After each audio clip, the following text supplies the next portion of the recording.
আসসালামু আলাইকুম। আমি সাথী বলছি।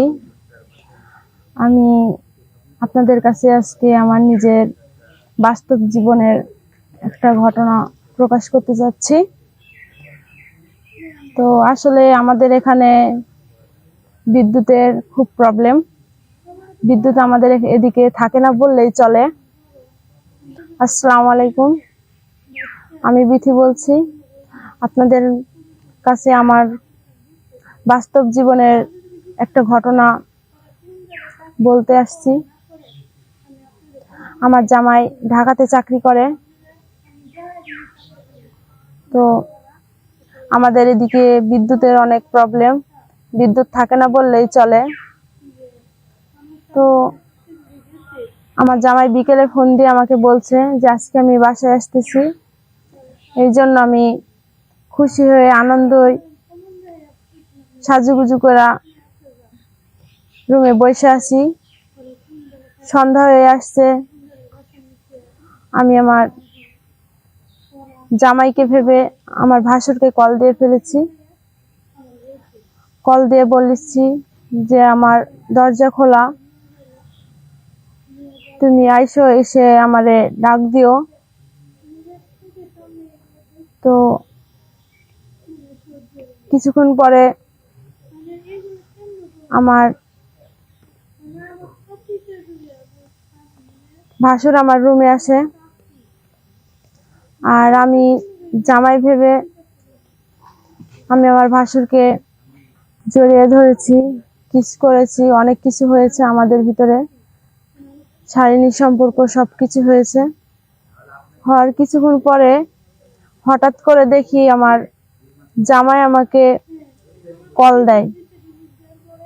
আমি তখন অবাক হয়ে যাই যে আমার জামাই যদি আমাকে কল দেয় তাহলে কে।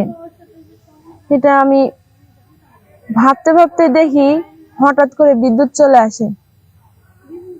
আর সেই সময় দেখি আমার ভাসুর। আমি ভয়ে আতঙ্কিত হয়ে গেলাম। আর আমার ভাসুর আমাকে বলে যে তুমি ভয় পেও না, যা হয়েছে তুমি আমাকে ডেকেছো দেখে আমি আসছি। আর যা হয়েছে এটা তুমি আর আমি জানি।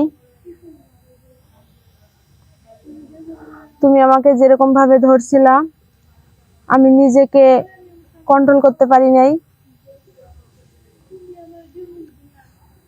তুমি কিছু মনে করো না। আর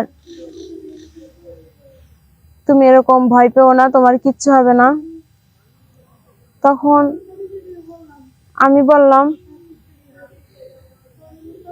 যেটা কেমনে সম্ভব, আমিও বুঝতে পারিনি। আমি অনেক কথা বলতে লাগি, কিন্তু আমার ভাসুর কোনো কথার উত্তর দেয় না। এমন সময় দেখি আমার ফোনে ফোন আসছে। তো আমি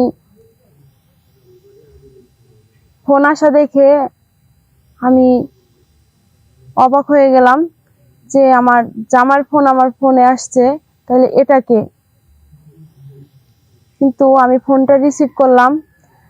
রিসিভ করার পরে দেখি আমার জামাই আমাকে বলে যে আমার আসতে আসতে এখনো 40 মিনিট লেট হবে। তো আমি কথা শেষ করে ফোন রাখতে রাখতেই দেখি বিদ্যুৎ চলে আসে। আর তখনও দেখতে পাই যে আমার ভাসুর। তখন আমি ভয় পেয়ে গেলাম। অবাক চোখে আমি আশ্চর্য হয়ে গেলাম। আমার ভাসুর তখন আমার হাত চেপে বলে যে তুমি ভয় পেও না, আমি এই কথা কাউকে বলবো না।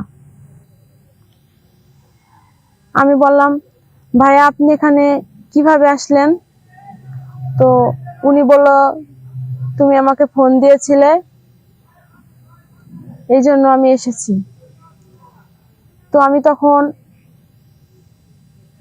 আমার একটু বুঝতে বাকি রইল না যে আমি আমার জামাইয়ের কাছে ফোন দিতে যেয়ে আমার ভাসুরকে ফোন দিয়ে ফেলেছিলাম। তো তখন আমার ভাসুর আমাকে বলল যে তুমি ভয় পাচ্ছ কেন, তুমি একটুও ভয় পেও না, এই কথাগুলো শুধু আমি আর তুমি জানবো, আর কেউ জানবে না, তুমি একটুও ভয় পেও না। উনি আমাকে সান্ত্বনা দিল, কিন্তু আমার মন মানছিল না।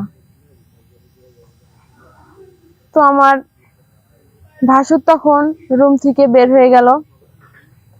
আমি রুমে বসে বসে ভাবতে লাগলাম আর কান্না করতে লাগলাম। তো কিছুক্ষণ পরে আমার জামাই আসলো। আসার পরে আমাকে বলে, তুমি কান্না করছো কেন? তো আমি বললাম যে তুমি আজকে আসছো দেখে আমি খুশিতে কান্না করতেছি।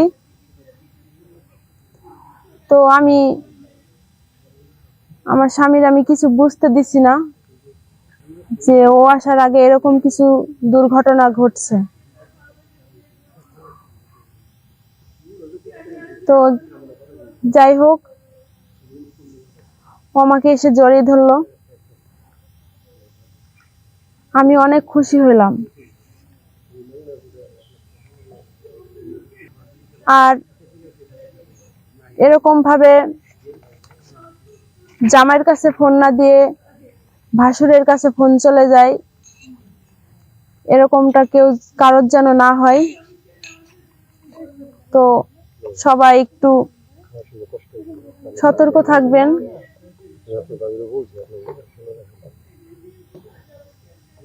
তো আর কিছু বলার নেই।